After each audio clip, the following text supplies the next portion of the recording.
چوتھی حدیث حضرت ابو ہریرہ رضی اللہ تعالی عنہ سے روایت ہے کہ رسول کریم صلی اللہ علیہ وسلم نے فرمایا کہ اللہ تعالیٰ نے فرمایا ہے کہ نماز یعنی سورہ فاتحہ میرے اور میرے بندے کے درمیان دو حصوں میں تقسیم کی گئی ہے، آدھی میرے لیے ہے اور آدھی میرے بندے کے لیے ہے، اور جو کچھ میرا بندہ مانگتا ہے وہ اس کو دیا جائے گا۔ پھر رسول اللہ صلی اللہ علیہ وسلم نے فرمایا جب بندہ کہتا ہے الحمدللہ رب العالمین تو اللہ تعالیٰ فرماتے ہیں میرے بندے نے میری حمد کی، اور جب بندہ کہتا ہے الرحمن الرحیم تو اللہ تعالیٰ فرماتے ہیں میرے بندے نے میری تعریف اور میری ثنا بیان کی، اور جب بندہ کہتا ہے مالک یوم الدین تو اللہ تعالیٰ فرماتا ہے کہ میرے بندے نے میری بزرگی بیان کی، اور جب بندہ کہتا ہے ایاک نعبد و ایاک نستعین تو اللہ تعالیٰ فرماتے ہیں کہ یہ آیت میرے اور میرے بندے کے درمیان میں مشترک ہے یعنی کامن ہے۔ تو یہ 4 حدیثیں ہیں جس سے سورہ فاتحہ کی فضیلت ثابت ہوتی ہے۔ اور آگے چلتے ہیں، اب سمجھو سورہ فاتحہ کسی پارے کا پارٹ یا جز نہیں ہے، سورہ فاتحہ تو 30 پارے کا دیباچہ ہے، 30 پارے کا پریفیس ہے، 30 پارے کی تمہید ہے، اس لیے اس کا ایک نام ہے ام الکتاب یعنی پورے قرآن کریم کی ماں، اور آپ جانتے ہو کہ ماں سے اولاد پیدا ہوتی ہے اور تمام اولاد ماں کی طرف ہی لوٹتی ہے، لہٰذا سورہ فاتحہ میں جو کچھ فرمایا گیا ہے اسی کی تفسیر اور ایکسپلینیشن پورے قرآن کریم میں ہے، اور اگر آپ پورے قرآن کریم کے مضامین اور کنٹینٹ کو سورہ فاتحہ میں لوٹانا چاہو تو وہ سارے مضامین سورہ فاتحہ میں آ جائیں گے۔ اس اعتبار سے سورہ فاتحہ کا دوسرا نام ام الکتاب ہے، گویا آپ یہ کہہ سکتے ہو کہ سورہ فاتحہ پورے قرآن کریم کا خلاصہ اور کنکلوژن ہے، اس لیے پورے 30 پاروں کی جو فضیلت ہے وہ تنہا فضیلت سورہ فاتحہ کی ہے۔ اسی وجہ سے سورہ فاتحہ کے بہت سے نام ہیں، ان ناموں میں سے ایک نام ام الکتاب ہے، دوسرا نام سورۃ الصلاۃ ہے یعنی نماز کی سورت، اور اس کا نام سورۃ الصلاۃ اس لیے ہے کہ یہ نماز کی ہر رکعت میں پڑھی جاتی ہے۔ تیسرا اس سورہ کا نام ہے سورۃ الحمد، چونکہ اس سورہ کا پہلا کلمہ الحمد سے شروع ہوتا ہے، اور الحمد میں اللہ کی بھرپور تعریف بیان کی گئی ہے کہ تمام کمالات اور پرفیکشن کے مالک اللہ تعالیٰ ہی ہے، اس وجہ سے اس سورہ کا نام سورۃ الحمد ہے۔ چوتھا اس سورہ کا نام ہے فاتحۃ الکتاب، فاتحہ کا مطلب ہے آغاز اور شروعات، چونکہ سورہ فاتحہ پورے قرآن کریم کا پریفیس اور دیباچہ ہے اور اسی سورے سے قرآن کریم کی شروعات ہوتی ہے، اس وجہ سے اس سورہ کا نام فاتحۃ الکتاب ہے۔ پانچواں اس سورہ کا نام ہے الشفا، حدیث شریف میں ہے کہ سورہ فاتحہ ہر بیماری کی شفا ہے، اور ایک صحابی ہیں جن کا نام ابو سعید خدری رضی اللہ تعالیٰ عنہ ہے، انہوں نے ایک نن مسلم کو جس کو سانپ نے کاٹا تھا سورہ فاتحہ پڑھ کر دم کیا تو وہ شفا یاب ہو گیا۔ چھٹا اس سورہ کا نام ہے المثانی یعنی بار بار پڑھی جانے والی سورت۔ ساتواں اس سورہ کا نام ہے القرآن العظیم۔ تو یہ تھے سورہ فاتحہ کے چند نام۔ اس کے ساتھ ساتھ آپ کو یہ بات بھی بتاتا چلوں کہ سورہ فاتحہ کے اتنے سارے نام کیوں ہے۔ اس کی وجہ یہ ہے کہ سورہ فاتحہ نہایت اہمیت کی حامل ہے اور بہت زیادہ اسپیشل ہے، اور آپ جانتے ہو کہ کسی بھی چیز میں اگر مختلف کمالات ہوتے ہیں یعنی ویریس پرفیکشن ہوتے ہیں تو اس چیز کا ایسا نام رکھنا کہ وہ سارے کمالات اور پرفیکشن کو سگنیفائی اور دلالت کر سکے، ایسا لفظ اور ایسا ورڈ ڈکشنری میں ملنا بہت زیادہ مشکل ہوتا ہے۔ نیز اللہ میں بھی بے شمار اور انلیمیٹڈ کمالات ہے، اسی وجہ سے اللہ کے بھی مختلف اور ویریس نام ہیں، جیسے رزاق، غفار، حی، حلیم، واحد، جسے ہم اللہ کے 99 نام سے جانتے ہیں۔ اس وجہ سے سورہ فاتحہ کے مختلف نام ہیں۔ اب آگے سمجھو کہ سورہ فاتحہ پورے قرآن کریم کا خلاصہ اور کنکلوژن کیسے ہے۔ تو اس سلسلے میں جاننا چاہیے کہ اسلام کے بنیادی عقائد یعنی بلیفز 3 ہیں، توحید یعنی اللہ کو ایک ماننا، دوسرا رسالت یعنی نبیوں کا جو یہ سلسلہ ہے اس کو ماننا، تیسرا آخرت یعنی اس دنیا کے علاوہ ایک دوسرا ورلڈ ہے جہاں انسان مرنے کے بعد جانے والا ہے اس کو ماننا، اور تینوں میں آرڈر یہی ہے کہ سب سے پہلے توحید ہے، پھر رسالت اور پھر آخرت، مگر سورہ فاتحہ میں کسی خاص وجہ سے سب سے پہلے توحید کو بیان کیا گیا، پھر اس کے بعد آخرت کو، اور لاسٹ میں رسالت کو بیان کیا۔ اسی 3 عقائد کو پورے قرآن کریم میں پھیلایا گیا ہے۔ اسی طریقے سے سورہ فاتحہ میں مومنین کو ایک دعا کی تعلیم دی گئی ہے کہ وہ اللہ سے ہدایت طلب کرے اور مانگے. اور آپ جانتے ہو کہ ہدایت یعنی دینی رہنمائی اور دینی گائیڈنس اللہ تبارک و تعالی رسولوں کے ذریعے بھیجتے ہیں. اس طریقے سے یہاں پر رسالت کا مسئلہ آ گیا. اس کو آگے ابھی میں سمجھاؤں گا انشاءاللہ. پھر آپ جانتے ہو کہ ہدایت دو چیزوں کا نام ہے, ایک عقائد اور دوسرا اعمال. اب اس کے لیے کچھ نصیحت اور انبیاء کے اور قوموں کے واقعات ضروری ہیں, اور پورے قرآن کریم میں نبیوں کے واقعات آئے ہیں. اسی طریقے سے کچھ احکام ہیں, کچھ عقائد ہیں. اس طریقے سے سورہ فاتحہ پورے قرآن کریم کا خلاصہ ہے. اس کے بعد جاننا چاہیے کہ سورہ فاتحہ کی پہلی آیت میں توحید الوہیت کا بیان ہے, اور اس پر دلیل کے طور پر توحید ربوبیت کا بیان ہے, اور یہ دونوں توحیدیں ایک دوسرے سے جدا نہیں ہو سکتی. توحید الوہیت یعنی کائنات میں معبود صرف ایک ہے جس نے اس کائنات کو پیدا کیا اور پیدا کرنے کے بعد اس کو سنبھال رہا ہے اور اس کی روزی روٹی کا انتظام کر رہا ہے. وہی تنہا معبود ہے, اس کے علاوہ کوئی معبود نہیں ہے. اور توحید ربوبیت کا مطلب ہے کہ وہی اکیلا جس نے یہ پوری کائنات پیدا کی ہے, وہی اس کائنات کا پروردگار اور پالنہار ہے. یعنی پوری دنیا کی کیئر کرنے والی ذات بھی وہی ہے. اور آگے چلتے ہیں. اب یہاں سے میں ورڈ بائی ورڈ تفسیر کر رہا ہوں, ذرا دھیان سے سنیے. الحمدللہ, تمام تعریفیں اللہ کے لیے ہے, یہ اس کا ترجمہ ہے. اور جیسا کہ ابھی میں نے بتلایا کہ الحمدللہ کے اندر توحید الوہیت کا بیان ہے. اب یہاں یہ سمجھو کہ حمد کسے کہتے ہیں. حمد کہتے ہیں کہ کسی کے ذاتی کمالات, ذاتی مطلب اس کے خود کے ہو, کسی کے دیے ہوئے نہ ہو, اور کمالات مطلب پرفیکشن. تو کسی کے ذاتی کمالات کو تعظیم کے طور پر قول یعنی بول کر اور فعل یعنی ایکٹیویٹی کے ذریعے سراہنا یعنی اپریشیٹ کرنا, یہ حمد کی ڈیفینیشن ہے, تعریف ہے. اور آپ جانتے ہو کہ ہر کمال اور پرفیکشن اور تعریف کے مالک اللہ تعالیٰ ہے. دوسروں کو جو بھی کمال حاصل ہے وہ دراصل اللہ نے ان کو دیا ہے, بس کسی کی کوئی تعریف نہیں. تعریف تو صاحب کمال کی ہوتی ہے, اور تمام کمالات اللہ ہی کی طرف لوٹتے ہیں. خلاصہ یہ ہے کہ تمام کمالات اور تعریفات کے مالک اللہ تبارک و تعالیٰ ہی ہے, کیونکہ یہ دنیا میں جب بھی آپ کسی کی تعریف کرتے ہو وہ دراصل اللہ تبارک و تعالیٰ کی تعریف ہوتی ہے, کیونکہ اس چیز کو اللہ نے بنایا ہے. اور کمالات میں سب سے بڑا کمال معبود ہونا ہے, گاڈ ہونا ہے, خدا ہونا ہے, اور یہ کمال بھی اللہ تعالیٰ کے ساتھ خاص ہے. اسی کو توحید الوہیت کہتے ہیں. اور آگے چلتے ہیں. اب یہاں کوئی سوال کر سکتا ہے کہ الحمدللہ کے اندر جو معبود ہونے کو بیان کیا گیا ہے کہ اللہ ہی معبود ہے, اس کی کیا دلیل ہے؟ اس کے لیے اللہ تبارک و تعالیٰ آگے فرماتے ہیں کہ وہ رب العالمین ہے, یعنی تمام جہانوں کا پروردگار ہے. اس میں توحید ربوبیت کا بیان ہے. توحید مطلب اللہ کو ایک ماننا, اور ربوبیت مطلب پالنا, پرورش کرنا, کیئر کرنا, یعنی پوری دنیا کو پالنے اور کیئر کرنے میں بھی اللہ کی ذات اکیلی اور تنہا ہے. اب یہاں یہ سمجھو کہ رب کس کو کہتے ہیں. رب کہتے ہیں کہ جس کے اندر تین خوبیاں ہو وہ رب ہے. پہلی, کسی چیز کو وجود بخشے یعنی نتھنگ سے تھنگ بنائے. دوسرا, جب وہ وجود میں آ جائے تو اب اس کی بقا کا سامان کرے یعنی اس کی کیئر کرے. تیسرا, آہستہ آہستہ اس کو لاسٹ پوائنٹ تک پہنچائے. جس کے اندر یہ تین صفتیں ہو وہ رب ہے. جیسے اللہ نے انسان کو وجود بخشا, نتھنگ سے تھنگ بنایا. اب وجود بخشنے کے بعد اس کو یوں ہی نہیں چھوڑ دیا, بلکہ اس کے زندہ رہنے کے سامان تیار کیے, یعنی دودھ تیار کیا.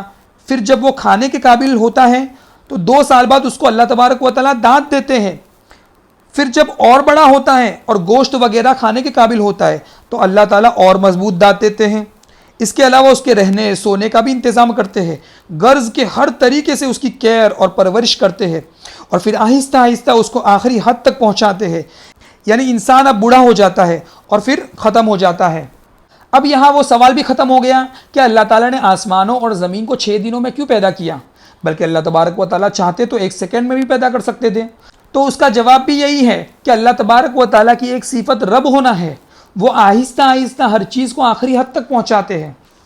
تو خیر, اب آپ یہاں بتلاؤ کہ یہ 3 کام جو رب ہونے کے لیے ضروری ہے اللہ تبارک و تعالیٰ کے علاوہ کوئی کر سکتا ہے؟ نہیں کر سکتا. پس ثابت ہو گیا کہ کائنات کے پروردگار اللہ ہی ہے. اسی کو توحید ربوبیت کہتے ہیں. اور جب کائنات کے پروردگار بھی وہی ہیں, یعنی اللہ ہی پالتے اور روزی دیتے ہیں, تو معبود اور خدا بھی وہی ہوں گے. کیونکہ یہ نہیں ہو سکتا کہ پرورش تو اللہ کرے اور عبادت کسی اور کی جائے. اس لیے میں نے شروع میں بتلایا کہ یہ دونوں توحید ہے، یعنی توحید الوہیت اور توحید ربوبیت ایک دوسرے سے جدا نہیں ہو سکتی، کیونکہ جو معبود ہیں اس کی ذمہ داری ہے کہ اپنے بندوں کو پالے، ان کی کیئر کرے. اور آگے چلتے ہیں. الرحمن الرحیم، یعنی نہایت مہربان اور بڑے رحم والا ہے. اب یہاں سمجھو کہ رحمان رحیم سے عام ہے، یعنی کامن ہے، اور رحیم خاص ہے، کیونکہ رحمان میں 5 حروف ہیں اور رحیم میں 4 حروف ہیں. اور عربی کا قاعدہ ہے کہ جتنے زیادہ حروف ہوتے ہیں وہ اتنے زیادہ معانی پر دلالت کرتے ہیں.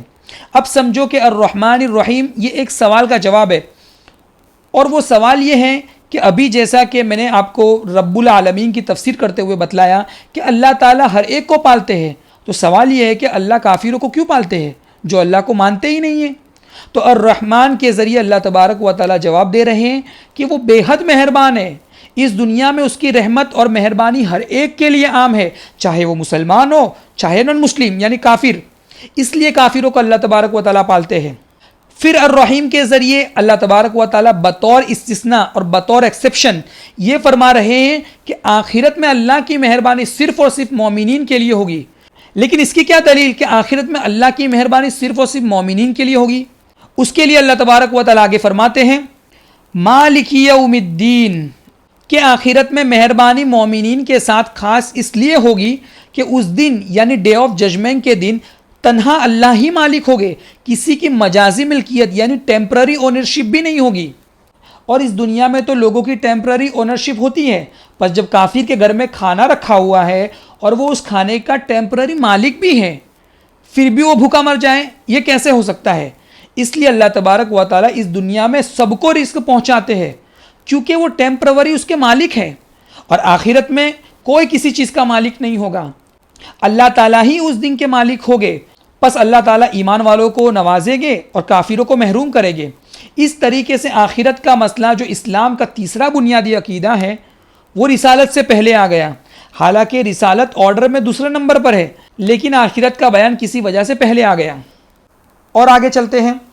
ایاک نعبد و ایاک نستعین، یعنی ہم تیری ہی عبادت کرتے ہیں اور تجھی سے مدد مانگتے ہیں. اس آیت میں ایاک نعبد کا تعلق پیچھے جو آیتیں گزری ہیں اس سے ہے، اور وہ اس طریقے سے کہ جب معبود اللہ کی ذات ہے تو عبادت بھی اسی کی جائے گی. اور ایاک نستعین کا تعلق آگے جو آیتیں آ رہی ہے اس سے ہے، کیونکہ اس میں ایک طرح کا سوال ہے کہ بندہ اللہ سے مدد کا سوال کر رہا ہے، اور آگے جو آیتیں آ رہی ہے اس میں بندہ اللہ سے ہدایت کا سوال کرے گا. تو گویا ایاک نستعین آگے جو آیتیں آ رہی ہے اس کی تمہید ہے.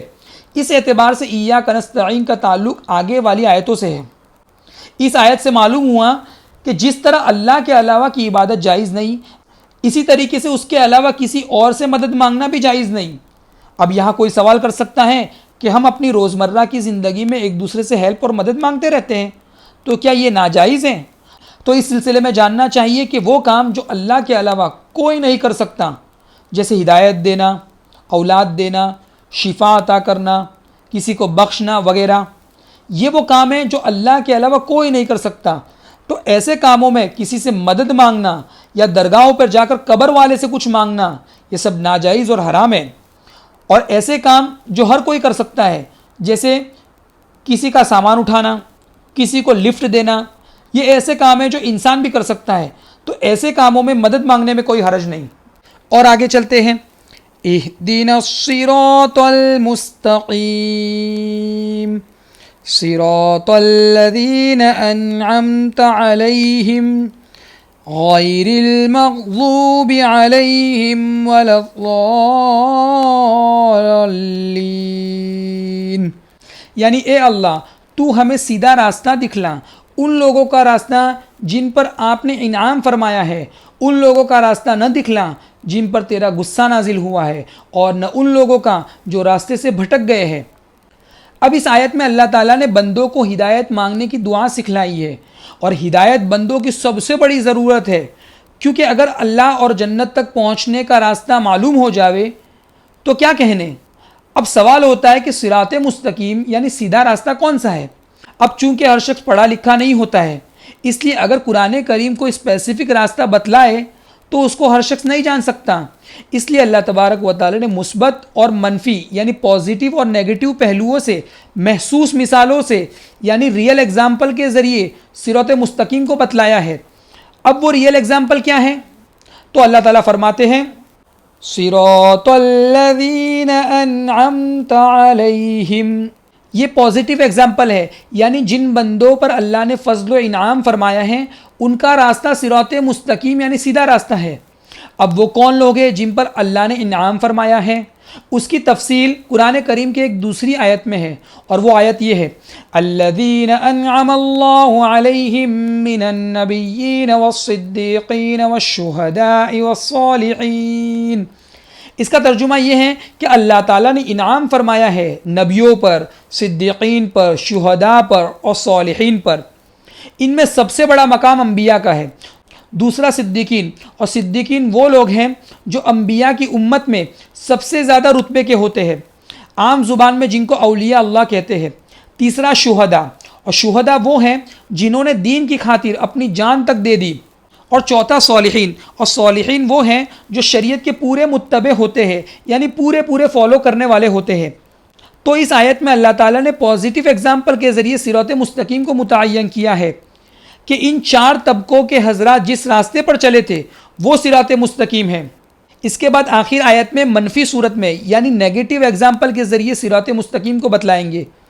تو اللہ تعالیٰ فرماتے ہیں غیر المغضوب علیہم ولا الضالین، یعنی ان لوگوں کا راستہ نہ دکھلا جن پر آپ کا غضب نازل ہوا ہے، اور نہ ان لوگوں کا جو راستے سے گم اور بھٹک گئے ہیں. اب سوال یہ کہ غیر المغضوب علیہم اور ولا الضالین سے کون لوگ مراد ہیں؟ یعنی وہ کون لوگ ہیں جو راستے سے بھٹک گئے ہیں اور جن پر اللہ تبارک و تعالیٰ کا غصہ نازل ہوا ہے. تو اس سلسلے میں جاننا چاہیے کہ قرآن جس وقت نازل ہو رہا تھا اس وقت مسلمانوں میں اس کی مثالیں نہیں تھیں. اس لیے مغضوب علیہم سے مراد وہ لوگ ہیں جو دین کے احکام کو جاننے کے باوجود اس کی خلاف ورزی کرتے ہیں، جیسے عام طور پر یہودیوں کا حال تھا کہ وہ دنیا کی خاطر دین کو قربان کرتے اور نبیوں کی توہین کرتے تھے. اور ضالین سے مراد وہ لوگ ہیں جو جہالت اور دین کو نہ جاننے کی وجہ سے غلط راستے پر پڑ گئے ہیں اور دین کی مقررہ حدود سے نکل کر غلو میں یعنی ایکسٹریمیز میں مبتلا ہو گئے ہیں. جیسے عام طور پر نصارہ یعنی کرسچن کا حال تھا کہ نبی کی تعظیم اور رسپیکٹ میں اتنے آگے بڑھ گئے کہ انہیں خدا کا درجہ دے دیا، کیونکہ کرسچن کا عقیدہ ہے کہ عیسیٰ علیہ السلام اور بی بی مریم اور اللہ یہ تینوں مل کر ایک خدا ہے. تو خلاصہ یہ ہے کہ مغضوب علیہم سے مراد یہود ہیں اور ضالین سے مراد نصارہ یعنی کرسچن ہے. مگر اب گھر میں یعنی مسلمانوں میں یہ مثالیں موجود ہے جو فرقہ اہل سنت والجماعت کے طریقے سے تھوڑے ہٹے ہوئے ہیں وہ ضالین یعنی گمراہ ہے، اور جو اتنا ہٹ گئے ہیں کہ اسلام سے بھی نکل گئے ہیں وہ مغضوب علیہم ہیں، جیسے شیعہ اور کھوجے. اس کے بعد جاننا چاہیے کہ اہدنا الصراط المستقیم میں رسالت کا بیان ہے، اور وہ اس طریقے سے کہ اس آیت میں بندہ اللہ تعالیٰ سے صراط مستقیم کے لیے ہدایت کی دعا کرے گا، اور اللہ کے یہاں سے ہدایت ڈائریکٹ نہیں آتی ہے بلکہ نبیوں کے ذریعے ہدایت آتی ہے. اس طریقے سے رسالت کا مسئلہ بھی سورہ فاتحہ میں آ گیا. اس کے علاوہ اس آیت میں پورے قرآن کریم کی طرف اشارہ بھی ہے، اور وہ اس طریقے سے کہ ہدایت دو چیزوں کا نام ہے، عقائد اور اعمال.